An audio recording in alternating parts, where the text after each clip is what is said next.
Alright, so basically I've been using this water heater for a while, and this model is F-300 300 watts. So you got the options for Fahrenheit and Celsius. You got the red adjustment. You can pretty much adjust it according to your tank and the kind of fish you've been taking care of. So you might be needing a universal adapter for this according to your country and your plug.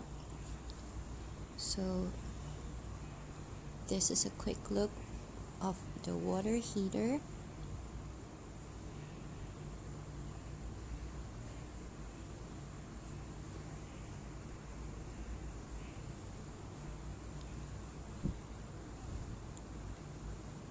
So this bacteria is the one that I've been using for now. I find it really convenient, and it's not that pricey though, but it works for me. It works for my pump and my filter.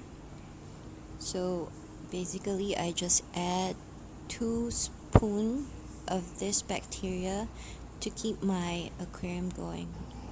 And this multivitamins is really good for pretty much any kind of fish, and it has all the vitamins, proteins, and minerals that your fish will be needing. So there you have it.